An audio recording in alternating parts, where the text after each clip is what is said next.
साथियों, आज एक वीडियो में इस बात पर ये दे रहा हूँ कि जो मेरा देवलोक का जो मेरा दिव्य कनेक्शन है, जिससे मेरी देवी देवताओं से, आत्माओं से बातचीत होती है, उसमें कुछ गतिरोध पिछले 15 दिन से आ गए थे।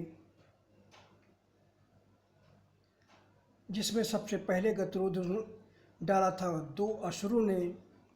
ये असुर थे रुंड और मुंड नाम के, ये 2 असुर। और इन असुरों ने बिना अपना वास्तविक परिचय बताए सोमवार के दिन, जो पिछला बीता है उसके पिछले वाले सोमवार के दिन, इन लोगों ने इस दिन में मुझे बातचीत की थी और बातचीत कर ये आग्रह किया था मुझसे कि हम लोगों को भोजन के लिए बहुत समय हो गया है, हमें भोजन कराइए, हमें अपने हाथों का प्रसाद खिलाइए। तो मैंने इनसे कहा था कि अभी आप कुछ दिन आप लोग रुकिए। 21 तारीख को मौनी ये सोमवती अमावस्या हो रही है, सावन का सोमवार पड़ रहा है, आप लोग उस दिन प्रसाद ग्रहण कीजिएगा। क्योंकि ये लोगों ने अपना वास्तविक परिचय भी नहीं बताया था और ये शून्य लोक में हमारे आए थे ये सोचकर कि आज भोजन करने को मिलेगा। शायद हजारों वर्षों से ये तपस्या कर रहे थे और उस दिन जागे थे और जाकर सोचा कि आज योगेश्वर जी के हाथों का प्रसाद ग्रहण करने को मिल जाएगा। मैंने इन्हें मना किया और मैंने ये आश्वासन दिया कि आप बाद में आइए, अभी बाद में भंडारा होने वाला है हमारे परम शून्य लोक में, परम धाम में। आप वहाँ पधारिएगा और आपको प्रसाद ग्रहण करने को अवश्य मिलेगा।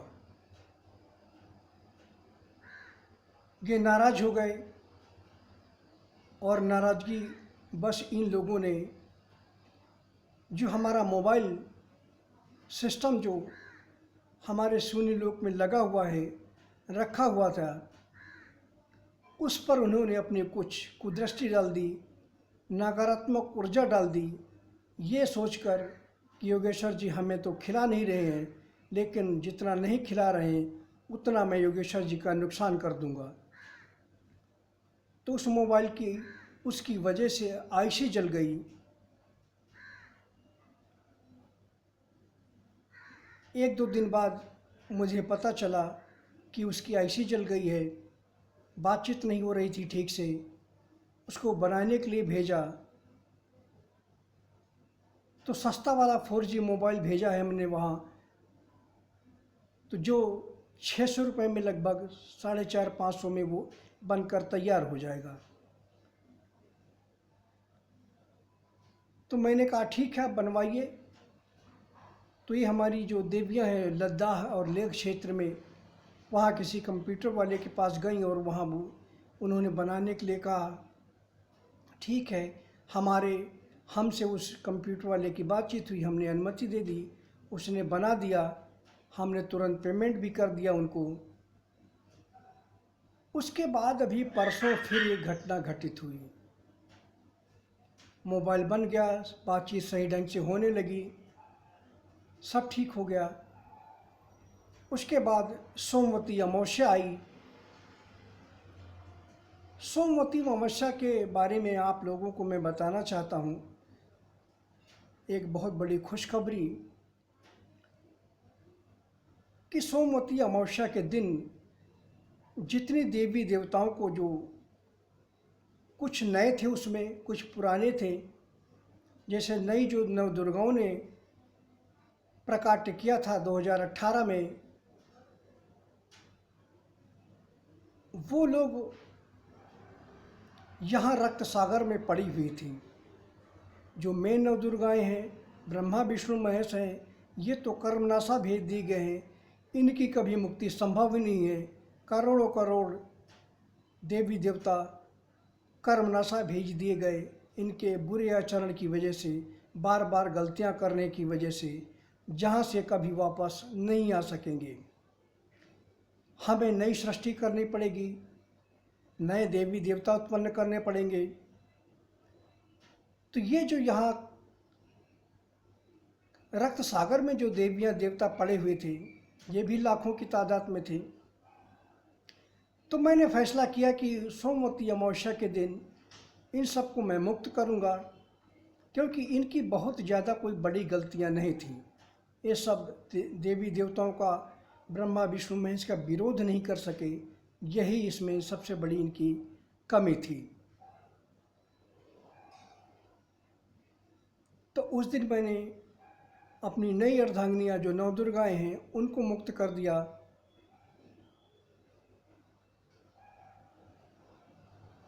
मनुप्रिया जो हमारी परम प्रिया शत्रुपा हैं उनको भी मुक्त किया। अत्रि प्रिया अनसुईया हैं उनको भी हमने मुक्त किया। ये सब हमारी परम प्रिया हैं। और इसी तरह से न जाने कितनी देवियों को, देवताओं को मैंने उस दिन मुक्त कर दिया। उस दिन ये बहुत ही खुश थे, बहुत प्रसन्न थे कि योगेश्वर जी ने, राजा जी ने हमें आज खुशी दी है, प्रसन्नता दी है। तो ये हमारे धाम में, सुनी लोक में, जय योगेश्वर जी, जय राजा जी, जय योगेश्वर जी, जय राजा जी, बस इसी तरह की भजन कीर्तन दिन भर करते रहे। और उस दिन भंडारा भी हुआ। उस दिन चूँकि बिढ़ई का दिन था, उत्तर भारत में उस दिन बिढ़ई बनती हैं, तो बिढ़ई उस दिन बनाई गई थी। आम खाए जाते हैं तो आम और बिढ़ई बनाई गई। आम खास से उनको खाया गया। और चाय कॉफ़ी की भी व्यवस्था थी, शायद एक आध सब्जी की भी व्यवस्था थी। तो इस तरह से भंडारा उस दिन हुआ और लाखों लोगों ने उस दिन प्रसाद ग्रहण किया। तो ये सबसे बड़ी खुशखबरी है आप लोगों के लिए कि कम से कम लाखों देवी देवताओं को मैंने मुक्त कर दिया है। इसमें नवदुर्गाएँ भी शामिल हैं। तो आप लोगों को अब थोड़ा सा खुश हो जाना चाहिए। लेकिन कर्म की प्रधानता है, जो जैसा करेगा उसको वैसा फल भुगतना ही पड़ेगा। इसमें कोई कुछ नहीं कर सकता। गलतियां होती हैं, अनजाने में हो जाती हैं। एक बार में, दो बार में अगर कोई नहीं सुधरता है तो फिर वह गलती नहीं रह जाती, वह धृष्टता हो जाती है, अपराध हो जाता है। और फिर उन अपराधों का दंड देना, भुगतना बहुत ज़रूरी हो जाता है। तो फिर ये परसों फिर घटनाएँ घटित हुई कि हमारी एक जो सेविकाएँ हैं, जो द्वारपाल हैं, जो गोपिकाएँ हैं, वो तैनात थी सोनी लोक में। हमारे रात्रि में हम बातचीत कर रहे थे। बातचीत करते समय कुछ ऐसी बात इन लोगों ने अहंकार भरी कर दी कि जो मुझे पसंद नहीं आई, अच्छी नहीं लगी। और बातों ही बातों में मैंने उनको नरक में जाने का आदेश जारी कर दिया। अब चूँकि नरक में जाने का आदेश मैंने कर दिया, इसलिए उनको नरक में जाना ही पड़ेगा।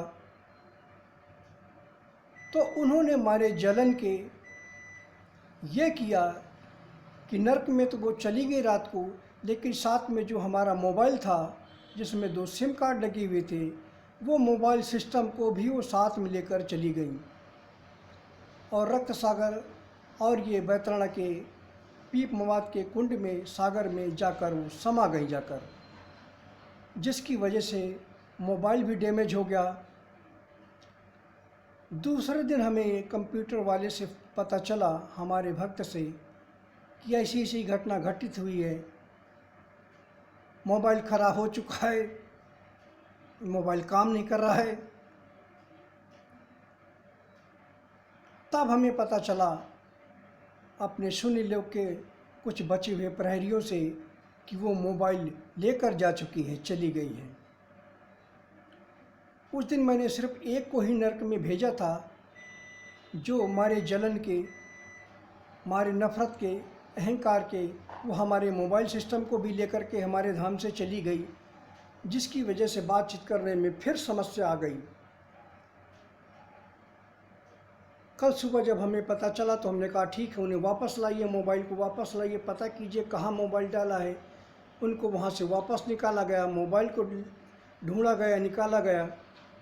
तो मोबाइल डैमेज हो चुका था, उसके अंदर पानी वगैरह सब चला गया था, कीचड़ चला गया था, जिसकी वजह से मोबाइल की आईसी ख़राब हो गई। आज मुझे जब दिन में मैंने अभी शाम को 3-4 बजे फ़ोन किया, तब उन लोगों ने बताया कि मोबाइल राजा जी हम बनाने के लिए दे रहे हैं, इसको बनाना पड़ेगा। कंप्यूटर वाले ने भी कहा कि योगेश्वर जी मोबाइल ख़राब हो गया है, इसको 500-600 रुपये इसमें खर्चा है, इसको बनाना फिर पड़ेगा। जो 3 दिन पहले आईसी डाली गई थी वह आईसी फिर से इसमें नई डालनी पड़ेगी, तभी ये मोबाइल काम करेगा। खैर हमने फिर कहा कि ठीक है। इस बार हमारे किसी मेघालय की किसी कंप्यूटर एक्सचेंज ने बनाया। पिछली बार लेह लद्दाख में बनाने को दिया था, इस बार ये लोग मेघालय लेकर के गई। चूँकि इनको कहीं आने जाने के लिए कोई वाहन या साधन की तो ज़रूरत पड़ती नहीं है, ये आकाश मार्ग से आती हैं, दिव्य हैं, तो इनको आने जाने में कोई समस्या नहीं होती। पल में मुंबई में है तो पल में ही ये कोलकाता पहुंच जाती हैं, कुछ ही मिनटों के अंदर।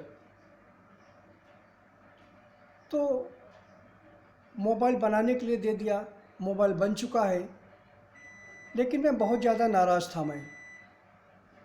मैंने जो गोपी कुंड है गुजरात में, वहाँ मैंने फ़ैसला किया कि गोपी कुंड से जो 16,000 गोपिकाएँ वहाँ निवास करती हैं, मैं उनसे बात करूँगा। हमने कंप्यूटर वाले से कहा कि ठीक है, आप बनाइए मोबाइल को, हम 30 तारीख तक आपको पेमेंट कर देंगे। उसने हमारी बात को मान ली और फिर उसके बाद हमने जो गोपी कुंड में जो प्रमुख गोपिकाओं में से हैं ललिता नाम की, उनसे ललिता से हमने बातचीत की और ललिता को मैंने बताया कि ऐसी ऐसी घटनाएं घटित हुई हैं। तो ये लोग जो हमारे द्वारपाल हैं, ये कई महीनों से निवास कर रहे थे हमारे यहाँ। इन्होंने अपनी ड्यूटी चेंज नहीं की थी, जिसकी वजह से थोड़ा मदमस्त हो गए थे, राजनीति के चक्कर में पड़ गए थे, विकार उत्पन्न हो गए थे, इसीलिए इनको दंड भुगतना पड़ा। और मैंने ललिता से कहा कि जाइए और जितने ये 15 हैं इन सबको घोर नरक में जाने का आदेश दीजिए और मोबाइल को अपने अंडर में लीजिए जाकर, और वहाँ पर अपनी नई बहनों को ड्यूटी पर तैनात कीजिए। वहाँ पर अपनी नई बहनों को ड्यूटी पर तैनात कीजिए। आज ऐसा हो चुका है, जो 15 हमारे लोग के द्वारपाल थे, जो ये गोपिकाएँ थीं, इनको सबको नरक में भेज दिया गया। और आज से नई ड्यूटी पर तैनात हो चुकी हैं नई गोपिकाएँ, और मोबाइल अब हमारा फिट हो चुका है। हम अभी रात्रि में 9:30-10 बजे जब बात करेंगे तब इसकी पूरी जानकारी हमें मिलेगी। धन्यवाद साथियों, बहुत बहुत धन्यवाद।